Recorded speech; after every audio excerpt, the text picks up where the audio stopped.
Bonjour à toutes, bonjour à tous.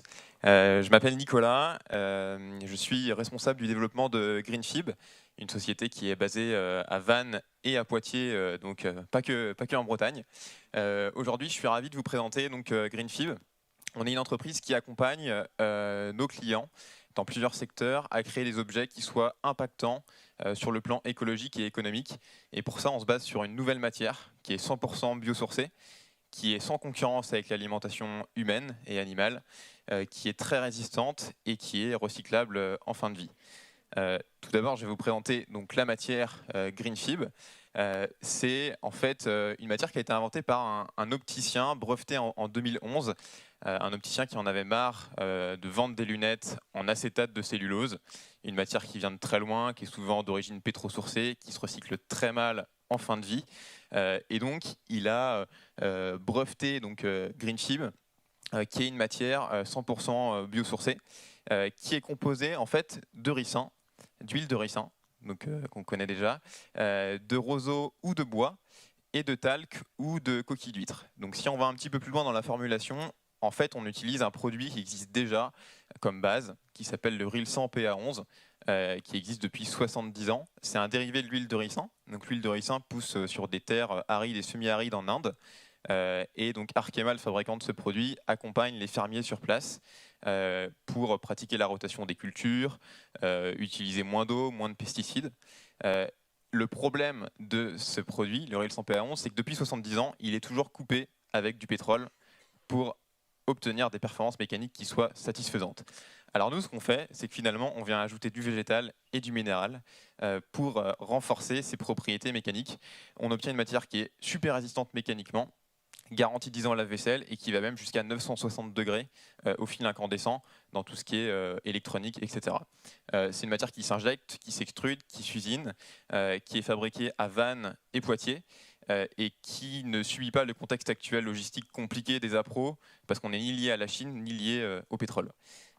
Greenfib, c'est aussi une démarche. On accompagne en fait tous nos clients à designer, éco-concevoir, industrialiser leurs produits et créer aussi leur filière de collecte et de recyclage.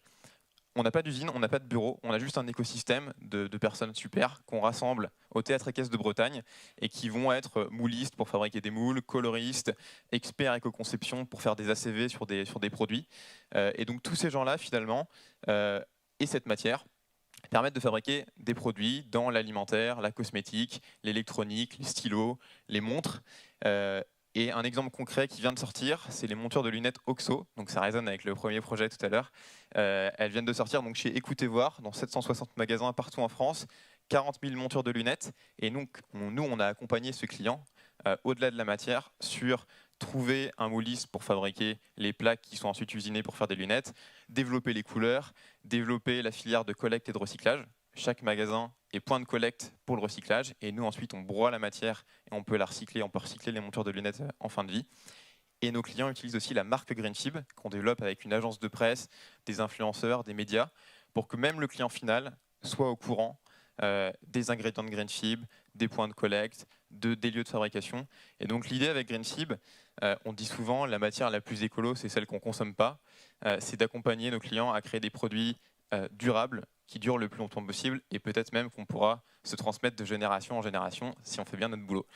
Donc merci de m'avoir écouté, et donc je vous invite à me poser des questions tout à l'heure si vous avez envie.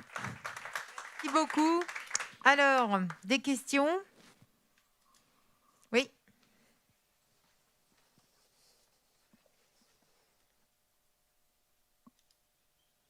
Bonjour, merci beaucoup pour cette présentation. Je ne connaissais absolument pas cette matière.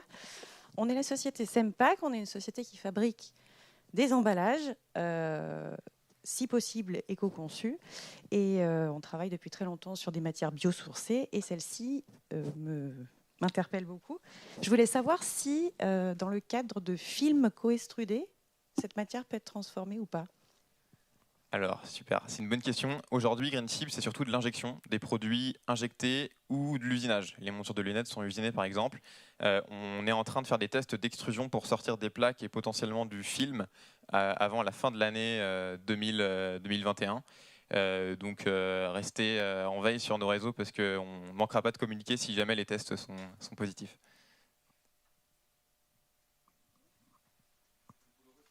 Il faut une filière spécifique ou ça peut être assuré par les filières existantes? Alors, c'est aussi une super question. Pour le recyclage, si on met la green fib dans les sacs jaunes, ça ne fonctionne pas. Donc nous, en fait, on accompagne nos clients à créer leur filière de collecte et de recyclage. On a une filière nationale et une filière internationale. Niveau national, on va collecter chez nos opticiens, par exemple les lunettes. Et nous, ensuite, chez nos injecteurs, on a des broyeurs. Donc on va broyer en fait les montures de lunettes par couleur et on va être capable de réinjecter des plaques avec ce broyat sur les mêmes couleurs et avec les mêmes propriétés mécaniques. Donc ça, c'est notre petite filière à nous. Et sinon, en fait, on travaille main dans la main avec Arkema qui nous fournit le dérivé de l'huile de ricin qu'on utilise comme base. Et eux, ils ont une filière internationale qui permet de collecter partout dans le monde à partir d'une tonne et de recycler tout ça en Italie chez un de leurs partenaires. Donc on est adapté, on va dire, aux deux tailles, nationales et internationales. J'ai deux questions très vite. Est-ce que vous avez la matière pour faire de imprimante 3D?